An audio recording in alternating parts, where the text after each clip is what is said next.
अब चैप्टर हमारा फिनिश होने वाला है, तो उससे पहले ना एक बार छोटा छोटा और देख लेते हैं कि देखो एंगुलर मोमेंटम को क्या पढ़ा था हमने लास्ट टाइम, कि it is moment of momentum.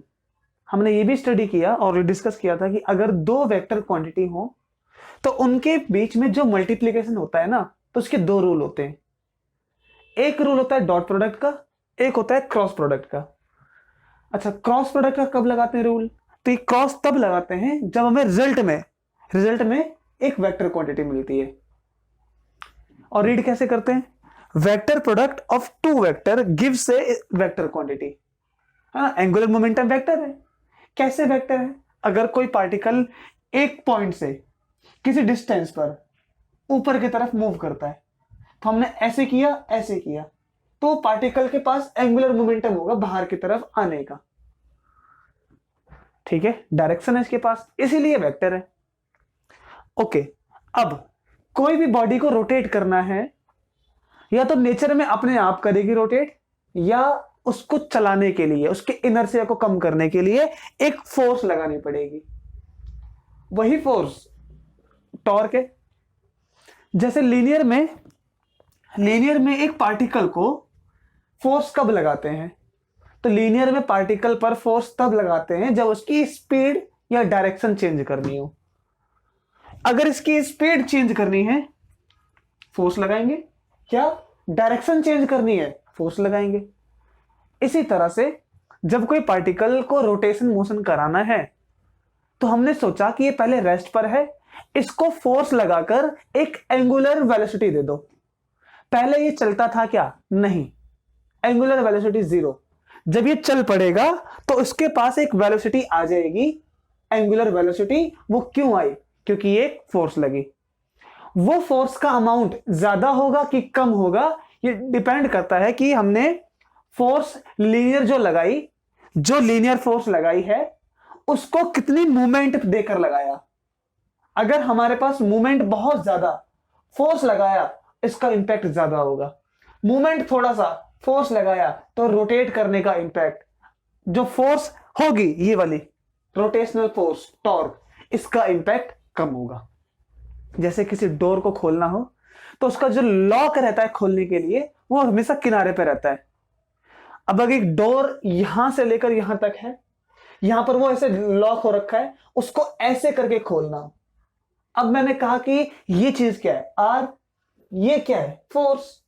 अब वही काम ये करो कि जो आपने यहां से फोर्स लगाया, अब उस लॉक को यहां पर लेकर आ जाओ और यहां से खोलो। अब नहीं खुलेगा, बहुत इसमें दिक्कत होगी, हमें बहुत ताकत लगानी पड़ेगी। इसीलिए ना कि जब हम टॉर्क को पढ़ते हैं तो उसमें मूवमेंट ये भी जरूरी है, और ये वेक्टर क्वांटिटी है।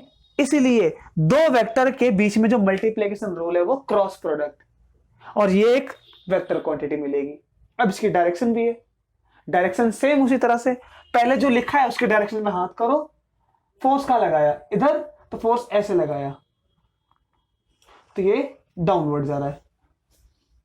ठीक, अच्छा, तो हम इसी तरह से इसको रीड करेंगे। ओके, अब ये देखो कि टॉर्क का एक और फॉर्मूला है, मोमेंट ऑफ इनर्शिया इनटू में एंगुलर एक्सेलरेशन। ये सिर्फ एक लीनियर फोर्स का एनालॉग है। लीनियर फोर्स में क्या होता है? फोर्स इक्वल्स मास इनटू में एक्सेलरेशन। अच्छा, और टॉर्क में क्या बन गया? रोटेशन में मोमेंट ऑफ इनर्शिया और एंगुलर एक्सेलरेशन। यहां पर देखो, इसको कैसे डिराइव किया, अगर आप चाहो तो डिराइव कर सकते हो। हम ये सोचेंगे कि अगर एक पार्टिकल है, वो एक डिस्क के अंदर बहुत सारे पार्टिकल हैं, वो रोटेट करता है। अच्छा, पार्टिकल कहां पर है? इसके लिए हमने ये एक डिस्टेंस बनाया r। किस तरफ है? तो कहां पर और किस तरफ क्या बनाया हमने? Position vector. तो वो r1 इस तरफ है, फोर्स ऊपर लगती है, तो जिस डायरेक्शन में लीनियर फोर्स, उसी डायरेक्शन में स्पीड भी चेंज होगी। अब अगर इस पे मैं ऐसे फोर्स लगाता हूं, तो इसकी स्पीड भी यहीं बढ़ेगी, चेंज यहीं से होती है। तो ये चीज देखो कि r क्रॉस f, तो पार्टिकल घूम के बाहर आ जाएगा। जैसे हम कई सारी डेली लाइफ में काम करते हैं, अपनी बोतल की जो ढक्कन होता है उसको ऐसे रोटेट करके ओपन कर लेते हैं, है ना। और भी कई सारे टेक्निक हम डेली लाइफ में यूज करते हैं। जो ट्रक ड्राइवर होते हैं या फिर कोई भी मैकेनिक, उनके पास एक की होती है लॉक को खोलने वाली, जो भी नट बोल्ट होता है, उसको ऐसे फंसाया, घुमाया, ऐसे डिस्टेंस क्रिएट किया, ये फोर्स लगा दिया। अच्छा, अब इसके बारे में सोचो, यहां तो बहुत सारे पार्टिकल होंगे, अभी एक पार्टिकल लिया, एक पार्टिकल से डेरिवेशन क्यों कर रहे हैं, आई थिंक अब आप जानते हो अच्छे से। तो R1F, ये फोर्स हमने लगाई, इसको ओपन करते हैं तो देखो फोर्स क्या है, M1 इंटू A1, क्योंकि इसी पे फोर्स लग रही है और यही एक्सेलरेट करेगा, इसी की स्पीड बदलेगी, स्पीड बदलेगी तो एक्सेलरेशन। और हमने कल भी डिस्कस किया कि जो हम एक्सेलरेशन पढ़ते हैं वो यूनिफॉर्म एक्सेलरेशन है ना, पूरी फिजिक्स उसी के लिए है। अभी जो एक्सेलरेशन हमने देखा वो क्या होता है, अल्फा इंटू में आर, है ना, ये देखा हमने पहले भी। जैसे v equals to omega into r होता है, डेरिवेटिव करोगे तो v बन जाएगा a, ओमेगा बन जाएगा अल्फा, और r as a constant, r same, तो अल्फा इंटू आर। अब इसको हमने यहां रख दिया, अब देखो यहां भी R1, यहां भी R1 और ये M1। अब इसको इंटीग्रेट कर लेते हैं, कितने सारे पार्टिकल होंगे, बहुत सारे। तो मैंने ये लिखा summation i equals to 1 to n, बहुत सारे पार्टिकल है n तक, MI का स्क्वायर। फिर जब मैं i की जगह पे 1 रखूंगा तो M1 R1 का स्क्वायर, 2 रखूंगा तो M2 R2 का स्क्वायर। और यही चीज क्या है, मोमेंट ऑफ इनर्शिया, और ये क्या है, एंगुलर एक्सेलरेशन। तो moment of inertia and angular acceleration, ये हमारे पास आ गया फॉर्मूला एक। जब भी कभी हम मोमेंट ऑफ इनर्शिया को डिस्कस करते हैं तो पहले चीज पूछते हैं कि moment of inertia about which axis, है ना, कि किस एक्सिस से आप पूछ रहे हो मोमेंट ऑफ इनर्शिया। यहां से पूछते हो तो डिफरेंट आएगा, यहां से पूछेंगे तो डिफरेंट आएगा। अभी हमने माना यहां से भी क्रिएट कर सकते हैं, तब हमें पैरेलल एक्सिस थ्योरम लगानी पड़ेगी सिंपलिसिटी के लिए, है ना। पैरेलल एक्सिस थ्योरम में क्या था कि चीजों को सिंपल बनाने के लिए हम एक natural axis, centre of mass वाली एक्सिस के पैरेलल एक एक्सिस क्रिएट करते हैं। तो हमारे पास ये छोटा सा एक फॉर्मूला। ओके, एक और, लीनियर मोमेंटम जब चेंज होता है तब हम लिखते हैं कि वो क्यों चेंज हुआ, क्योंकि एक फोर्स लगी, उसका रिजल्ट क्या आता है कि एक फोर्स लगेगी। एंगुलर मोमेंटम चेंज होगा तो क्या होने वाला है, ये देखो, change in angular momentum, torque external, और एक्सटर्नल फोर्स लगने से ही एंगुलर मोमेंटम चेंज होता है। ये कैसे आया था रिजल्ट, हमने देखा था कि ये रहा r क्रॉस p, दो वेरिएबल है, दोनों चेंज होते हैं, तो पहले इसको हम डेरिवेट करेंगे, डेरिवेट मतलब इसका चेंज निकालेंगे, रेट ऑफ चेंज। इसको dl बाई dt किया, इसको किया तो दो वेरिएबल, पहले इसको चेंज किया, dr by dt cross p को सेम, प्लस अब ये सेम था, इसको चेंज करेंगे और इसको सेम रखेंगे, तो plus r cross dp by dt। और dp बाई dt मतलब चेंज इन मोमेंटम क्या होता है, फोर्स, तो फोर्स और ये r। और जो पहले वाला था जहां पर dr बाई dt था, तो वेलोसिटी और मोमेंटम एक ही डायरेक्शन में था, तो उनका एंगल 0 बन के कैंसिल हो गया था, ये हम देख चुके हैं। तो जब एंगुलर मोमेंटम चेंज होगा हम ऑटोमेटिक समझ जाएंगे कि वहां पर एक टॉर्क लगा है, एक्सटर्नल टॉर्क। अच्छा, एक और, एंगुलर मोमेंटम का ये भी फॉर्मूला होता है I इंटू ओमेगा, और ये कितना वर्सेटाइल फॉर्मूला है इसको डिस्कस किया था हमने। जहां पर किसी बॉडी के एंगुलर मोमेंटम को कंजर्व रखना है, वहां पर मोमेंट ऑफ इनर्शिया अगर कम हो गया तो उसका स्पिन बढ़ जाएगा, अपनी एक्सिस के अलाउंग स्पिन। लेकिन एक बात, जब हम कंजर्वेशन ऑफ एंगुलर मोमेंटम पढ़ते हैं तो हम ये पूछते हैं कि आपने ओरिजिन कौन सा लिया है, हम r क्रॉस f चेक करते हैं। एंगुलर मोमेंटम कब कंजर्व होता है, जब ये 0 होता है, और ये क्या है, r क्रॉस f। हम ये चेक करते हैं और पूछते हैं क्या ये 0 है, अगर नहीं है तो एंगुलर मोमेंटम कंजर्व नहीं है, अगर ये 0 है तो एंगुलर मोमेंटम कंजर्व है। ये लिखते हैं ना हम कि dl by dt equals to 0, इसका मतलब नो चेंज। हमने कौन सा ओरिजिन लिया है ये उस पर डिपेंड करता है। चलो एक छोटा सा और देखते हैं इसके बारे में। ठीक है, ओके, इसकी एक एक्सिस सेंटर ऑफ मास से पास हो रही है, मतलब कि एक स्केल लिया हमने, उसको ऐसे फिट कर रखा है, सेंटर ऑफ मास से एक्सिस पास हो रही है। ओके, अब इसको अगर सेंटर ऑफ मास से घुमाते हैं तो इसके पास एक एंगुलर वेलोसिटी आ जाएगी, आ जाएगी। ओके, अब हमें यह सोचना है कि जब हम सेंटर ऑफ मास से घुमाते हैं तो कोई बॉडी जब रोटेट करती है तो क्या इंपैक्ट होता है? इंपैक्ट होता है centripetal force and centripetal acceleration. तो सेंटर कहां पर है, किसके अबाउट घूम रही है बॉडी? इसके अबाउट घूमती है, ये सेंटर ऑफ मास के अबाउट। अगर इसके अबाउट ये पूरी की पूरी रॉड रोटेट करती है, कैसे करेगी? तो यहां से ये ऐसे जाएगी और यहां से ऐसे। अगर इसके अबाउट रोटेट करेगी तो यहां पर एक फोर्स लगती हुई नजर आएगी, इस तरह से, इस तरह से, है ना, टूवर्ड सेंटर एक फोर्स काम करती है जो सबको अपनी तरफ खींच रही है। ये सोचो, ये सेंटर में अगर है तो जितनी डिस्टेंस यहां से उतनी डिस्टेंस यहां से, करेक्ट ना? तो फोर्स जो यहां से लग रही है वही फोर्स यहां से लग रही है। तो फोर्स कैसी है? Equal and opposite. तो सेंटर पर कोई नेट फोर्स काम कर रही है क्या? देखो, ये फोर्स F1, ये इक्वल एंड अपोजिट है F2 के। और हम अच्छे से जानते हैं कि अगर ये एक बॉडी है तो ये फोर्स भी एक ही है, तो यहां पर नेट एक्सटर्नल फोर्स 0 है। ये रिजल्ट बहुत इंपॉर्टेंट है।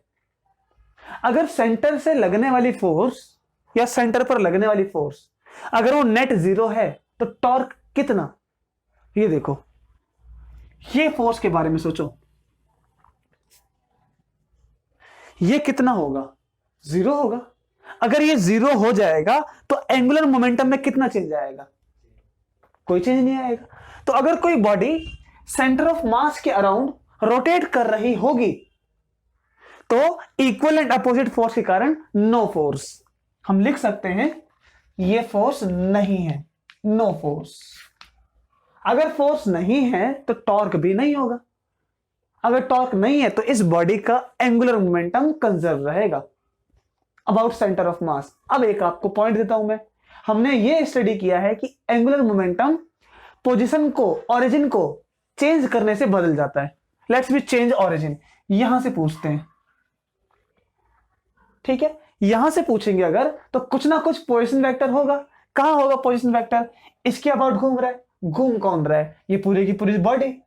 तो यहां से पोजीशन वेक्टर, यहां से पोजीशन वेक्टर, ऐसे करके पूरी बॉडी का अलग अलग पोजीशन वेक्टर होगा। ये बताओ घूम कौन रहा है? ये किसके अबाउट? सेंटर ऑफ मास के। तो यहां पर फोर्स कितनी है सेंटर ऑफ मास के अबाउट? 0। नहीं समझ में आया? फिर से सुनो इस बात को।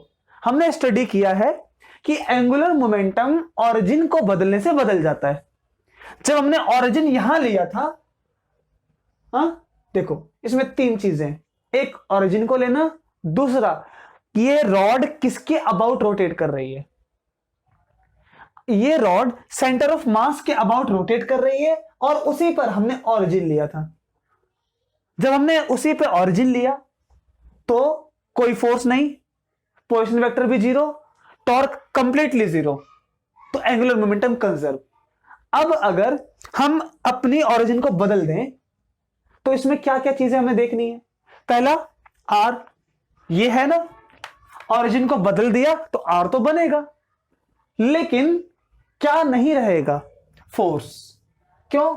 क्योंकि इसी के अबाउट अभी भी ये घूम रही है, रॉड अभी भी इसी के अबाउट घूम रही है कंटिन्यू। तो यहां पर जो फोर्स है वो कितनी है? 0। तो हमने ओरिजिन बदल दिया लेकिन फिर भी एक फोर्स है, फोर्स नहीं है। हमने ओरिजिन बदल दिया ना, ऐसे यहां पर हमने इसके अबाउट घूम रही है, यहां से देखते हैं तो ये अभी भी क्या है? इसके पास कोई भी फोर्स काम नहीं कर रही, क्योंकि सब की सब फोर्स इसी तरफ लगेंगी चाहे हम कहीं भी ओरिजिन ले जाएं। क्योंकि जिसके अबाउट, देखो ये बात बहुत जरूरी है कि जिसके अबाउट भी बॉडी घूमती है फोर्स तो वहीं लगेगी सेंटर से, सेंटर की तरफ, है ना? यहां पर किसके अबाउट घूम रही है? एक्सिस कहां पर है? सेंटर ऑफ मास पर। ऑरिजिन भले ही कहीं भी ले लो, चाहे यहां पर, चाहे यहां पर, चाहे यहां पर, घूम किसके अबाउट रही है? सेंटर ऑफ मास के। तो फोर्स भी कहां लगेगी? Toward centre. कैसी फोर्स है? Equal and opposite. अगर फोर्स नहीं है तो अभी भी एंगुलर मोमेंटम कंजर्व है। क्या समझ में आया आपको? आपको यह समझना चाहिए कि हम जब ऑरिजिन बदलते हैं तब हमारे लिए एंगुलर मोमेंटम कंजर्व नहीं रहता। जैसे हमने इस केस में देखा था कि ये अगर एक ऑर्बिट है मान लो, जहां पर अर्थ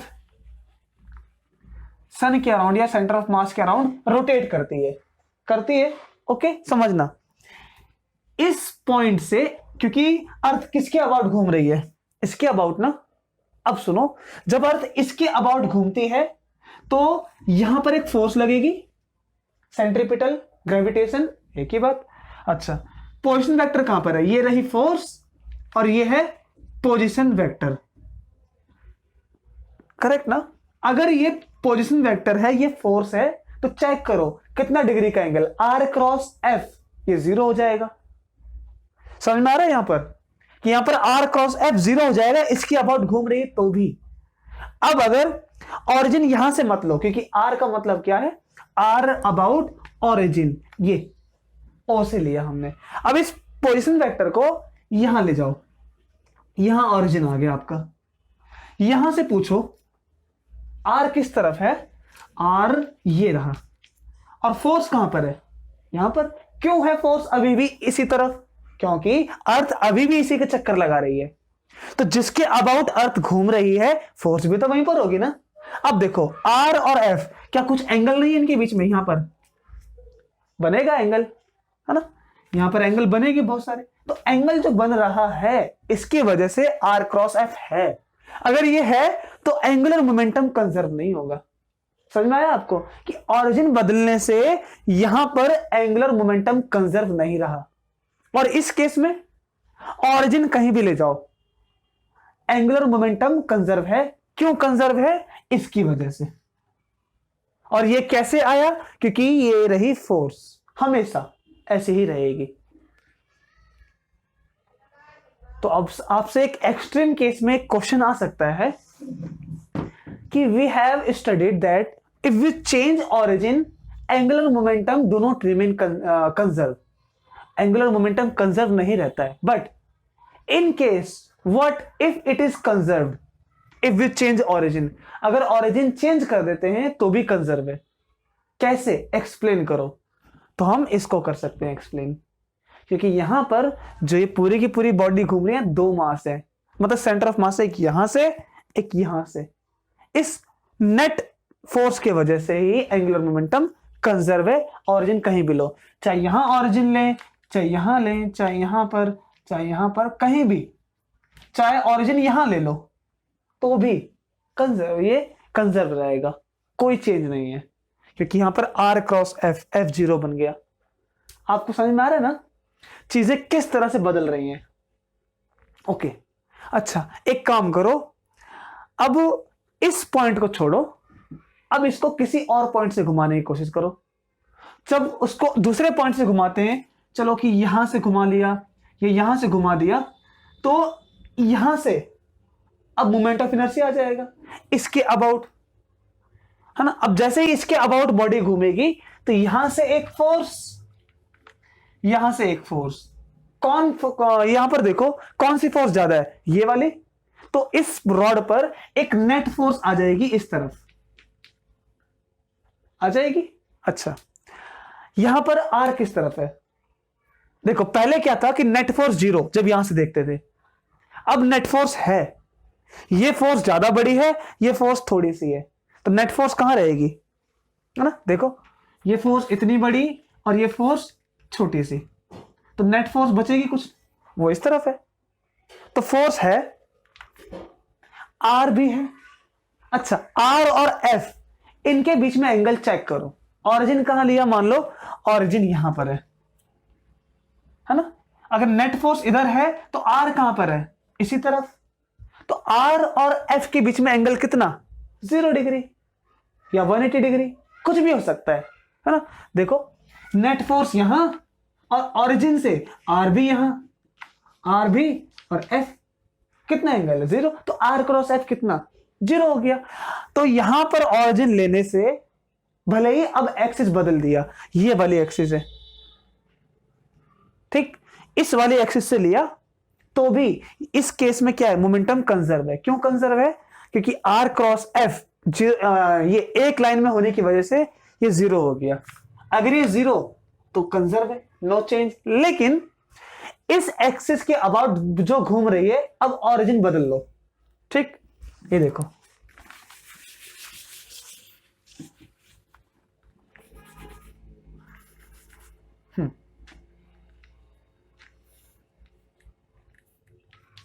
ये नेट फोर्स यहां काम करेगी, correct. Now let's change origin. ये फोर्स क्यों लग रही है? क्योंकि सेंट्रीपिटल ना। पहले वाले केस में जब वो सेंटर ऑफ मास के अबाउट घूम रही थी, तब ऑरिजिन कहीं भी लो, कंजर्व है। इस वाले केस में देखो, ऑरिजिन यहां आ गया, यहां आ गया। चलो यहां से देखो, ठीक। ये चीज क्या है? इसका पोजीशन वेक्टर, और ये क्या है? फोर्स। अच्छा, आर क्रॉस एफ चेक करो, आर भी है, एफ भी है। तीसरी चीज एंगल, एंगल 0 है क्या? नहीं, 90 डिग्री है। या यहां से देखोगे तो कुछ ना कुछ एंगल है अभी भी, यहां से देखोगे तो यहां से कुछ एंगल बनेगा। तो एंगल बन रहा है ना। अगर एंगल बन रहा है तो मतलब कि ऑरिजिन को बदलने से r cross F, r cross F क्या होता है? तो आर क्रॉस एफ होता है आर एफ साइन थीटा। ये तभी 0 होगा जब एंगल 0 हो, या 180 हो, या 270। क्या यहां एंगल 0 है? 180 है? नहीं, वो 90 है, 60 है, 30 है, 45 है, कुछ है। अगर एंगल कुछ है तो ये भी है। अगर ये है तो टॉर्क है, टॉर्क है तो एंगुलर मोमेंटम कंजर्व नहीं है। मतलब कि अब एक्सिस को बदल दिया, जो पहले सेंटर ऑफ मास से घूम रही थी अब यहां से घूमती है। एक्सिस को बदल दिया और ऑरिजिन को बदलने से एंगुलर मोमेंटम बदल गया, कंजर्व हो रहा है। लेकिन अगर यहीं कहीं बना दें इसके डायरेक्शन में तो वो कंजर्व है, यहां ले लें तो कंजर्व नहीं है।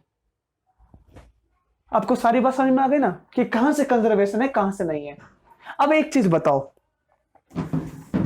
जब कोई भी रॉड, जैसे मानो कि ये अर्थ है, ठीक, ऐसे ही पूरी की पूरी गोला बन के अर्थ, उसका ऑरिजिन यहां से, सोचना वो सेंटर ऑफ मास के अबाउट घूम रही है, तो कुछ फोर्स यहां से लगेगी, कुछ फोर्स वहां से लगेगी, लगेगी ना, ठीक है। कुछ फोर्स यहां से, कुछ फोर्स यहां से, तो क्या होगा? Net force 0। क्यों 0? क्योंकि वो सेंटर ऑफ मास के अबाउट घूमती है, तो नेट फोर्स हो जाएगी 0। सेंटर ऑफ मास के अबाउट घूम रही है ना, एफ यहां से माइनस एफ यहां से, तो नेट फोर्स 0। अब बताओ मुझे कि नेट फोर्स जब 0 है तो ऑरिजिन कहीं भी ले लो, क्या उसका कंजर्वेशन ऑफ एंगुलर मोमेंटम बिगड़ेगा? नहीं बिगड़ेगा। हमने देखा था कि अगर ऑरिजिन ये है, जितनी फोर्स यहां से उतनी फोर्स यहां से, है ना। जैसे कि अगर अर्थ को अज्यूम करें, लाइक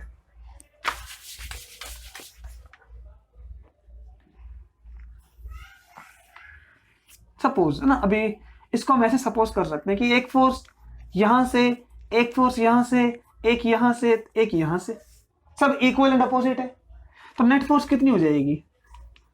0। अब ऑरिजिन कहीं भी ले लो, क्या फर्क पड़ता है? ये तो 0 रहेगा ना। अगर ये 0 रहेगा तो ऑरिजिन कहीं भी ले लो, इसका कंजर्वेशन ऑफ एंगुलर मोमेंटम नहीं बिगड़ेगा। मीनिंग कि अर्थ का एंगुलर मोमेंटम हमेशा कंजर्व रहेगा, ऑरिजिन कहीं भी ले लो, करेक्ट। और इसको बोलते हैं इंट्रिंसिक एंगुलर मोमेंटम, कि ऑरिजिन कहीं भी लो, इसका एंगुलर मोमेंटम नहीं बदलेगा। So it is intrinsic property. अभी आप जब हायर क्लासेस में आओगे और तो वहां पर ये पढ़ोगे कि इलेक्ट्रॉन के पास उसका इंट्रिंसिक एंगुलर मोमेंटम होता है। क्या है, समझ में आ रहा है ना, कि उस सेंटर ऑफ मास के अबाउट घूमता है और कुछ फोर्स यहां से, कुछ फोर्स यहां से, तो कहीं भी ऑरिजिन लो कोई फर्क नहीं पड़ेगा। क्लियर रहेगा दिमाग में? तो ये सब बात आपको समझ कर रखना है, ठीक है। अब आगे चलते हैं कुछ टॉपिक पर, छोटा छोटा हम टॉर्क के बारे में और पढ़ लेते हैं। Like Cartesian form, Cartesian form में क्या होता है? वहां पर हम 3D प्लेन क्रिएट करते हैं। है ना। तो वेक्टर के बारे में क्या जानते हैं हम, देखो वेक्टर एक ऐसी क्वांटिटी है ना जो स्पेस की स्टडी के लिए इजी बेनिफिट देती है हमें, ठीक। अच्छा, तो स्पेस की स्टडी को कैसे, तो उसमें आई जे के ये तीनों के तीनों वेक्टर्स हम पढ़ सकते हैं। के जे और आई ये क्या है, उसका पोजीशन, उसकी लोकेशन, डायरेक्शन। देखो जैसे कि अगर एक पॉइंट यहां पर है, वो जो भी कोऑर्डिनेट है ये किस तरफ है, तो हमने एक ऑरिजिन क्रिएट किया, यहां से देखा कि ये इस तरफ है, इसकी पोजीशन बताई। तो कैसे बताएंगे, हमने कहा कि ये एक्स में भी कुछ है, वाई में भी है, जेड में भी है, ठीक है। डायरेक्शन क्या है इसकी, तो उसके डायरेक्शन के लिए आई जे के कैप, एक्स में इतना है, वाई में इतना है, और जेड वाली डायरेक्शन में इतना है। ये जो एक्स है, वाई है, जेड है, ये है इसके कोऑर्डिनेट, 2 3 4 कुछ भी हो सकता है ये। अगर हमने लिखा कि एक्स आई कैप, इसका क्या मतलब है, चलो इसको मैं एक्स की जगह पर लिखता हूं 2 आई कैप। इसका मीनिंग है कि जो 2 है वो एक्स की डायरेक्शन में बताता है, 2 है ना, ये 1 2। तो यहां पर जो भी लाइन हम ड्रॉ करेंगे ऐसे करके, ये लाइन किसके लिए है, 2 के लिए। 2 क्या है, कोऑर्डिनेट। अच्छा, अगर 3J बनाते हैं, 3J इसका मतलब क्या है कि y में कोऑर्डिनेट कितने नंबर पर है, 3 नंबर पर। तो यहां से ड्रॉ करेंगे और 1 2 3, तो ये जो लाइन बनेगी यहां पर कट कर दिया सपोज, ठीक है ना। तो ये जो कोऑर्डिनेट बनेगा 2x में और y में 3। एनीवे चलो ये डिफरेंट है हमारे पास, क्योंकि ये वाली कोऑर्डिनेट को यहां से बनना चाहिए था, but for your example I mean convenience की इसको समझ में आना चाहिए कि ये i के साथ क्या मतलब है, मतलब कि x में इतना, y में इतना, ठीक। ओके, अब हमेशा 2 हो 3 हो जरूरी नहीं है, इसलिए हमने इसको x लिख दिया, y लिख दिया और z। अभी फोर्स का भी कुछ ना कुछ इंपैक्ट होगा। अगर एक पार्टिकल किसी लोकेशन पर है, उस पर एक फोर्स लग रही है ऐसे, तो 90 डिग्री का एंगल, फोर्स लग रही है कितनी, x में F1, y में इतनी, z में इतनी फोर्स, ये काम कर रही है इस पर, है ना। मतलब फोर्स के 3 कंपोनेंट बन जाएंगे। और कंपोनेंट बनाना आता है ना आपको, कि ये अगर एक वेक्टर है, इसके कंपोनेंट बनाओ, तो पहले एक वेक्टर किसी भी एंगल पर अपनी मर्जी से ड्रॉ कर दिया, अगर एंगल गिवन है तो उस एंगल पर। ये क्या, इसका कंपोनेंट है एक, तो ए हो गया एक कंपोनेंट। दूसरा कंपोनेंट कहां बनेगा, इसी पर परपेंडिकुलर, ये इसका दूसरा कंपोनेंट। और तीसरा कहां बनेगा, यही जो बाहर की तरफ आएगा। खैर कंपोनेंट की स्टडी हम पहले भी कर चुके हैं, तो अभी हमें जो चिंता करना है वो केवल टॉर्क के बारे में। देखो आर गिवन है, एफ गिवन है, नाउ वो पूछेंगे कि फाइंड टॉर्क। तो टॉर्क क्या होता है, फॉर्मूला टॉर्क होता है आर क्रॉस एफ। हमें आर वेक्टर गिवन है, आर नहीं आर वेक्टर, तो डायरेक्ट रख दो वैल्यू, एक्स आई प्लस वाई जे कैप जेड के कैप। ये आर की प्लेस पर आ गया, क्रॉस की प्लेस पर क्रॉस, फिर एफ की प्लेस पर F1i F2 और F3।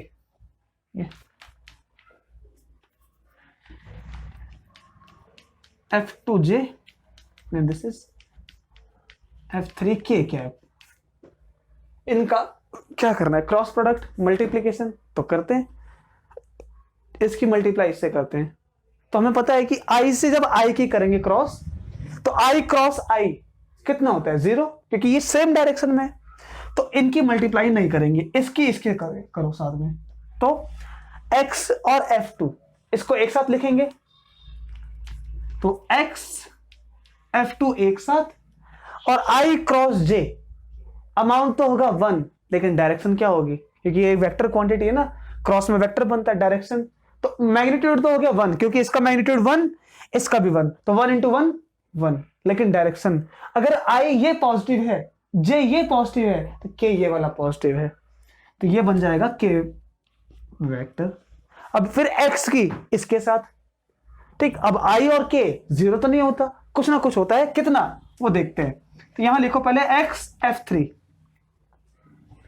आई के, ये आई के कहां था, उस तरफ ना, तो आई के माइनस जे, तो माइनस जे कैप।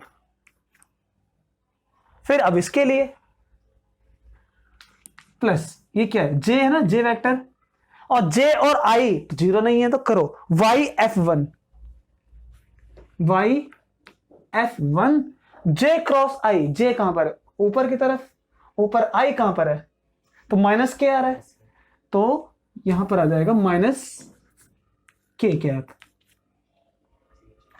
इसकी इसके साथ करेंगे जीरो हो जाएगा, नहीं करना, इसको इसके साथ करो, तो वाई F3 जे और के, जे कहां पर है ऊपर, के बाहर की तरफ, तो प्लस का आई, जे ऊपर है ना और के उस तरफ है, तो प्लस का आई बन जाएगा, तो प्लस आई कैप। इसके साथ हो गया ना वाई F3। अब इसकी इसके साथ जीरो तो नहीं होगा, तो Z और F1 इसको लिख लो पहले, ठीक, के कहां पर है बाहर, आई कहां पर है इस तरफ, तो प्लस का जे वेक्टर, प्लस का जे कैप। अब के की जे के साथ जीरो तो नहीं होगा क्योंकि ये के है और वो जे है, तो Z F2 है ना, के और जे कहां पर होगा, के कहां पर है पॉजिटिव, ये जे ऊपर है, तो माइनस का आई, तो माइनस का आई कैप, क्योंकि हम पहले से बता चुके हैं ये प्लस का है, ये प्लस का है और वो प्लस का है। फिर इसको इसके साथ करेंगे तो जीरो हो जाएगा, तो ये इसका अमाउंट है, ये है टॉर्क। वेक्टर की फॉर्म में, वेक्टर की फॉर्म में, वेक्टर की फॉर्म में सारे रिजल्ट हैं इसके। क्लियर, इसको ऐसे ही करना है। अगर एक कार्टेशियन नहीं है तो हमें आर वेक्टर को क्या लिखना पड़ेगा, आर एफ साइन थीटा। जैसे कि ये कौन सी फॉर्म है, कार्टेशियन। अगर मानो कि एंगल गिवन है तो आपको ऐसे करना पड़ेगा, यह है मैग्नीट्यूड निकालने का तरीका, और डायरेक्शन आप पहले ही बता दोगे कि आउटवर्ड कि इनवर्ड।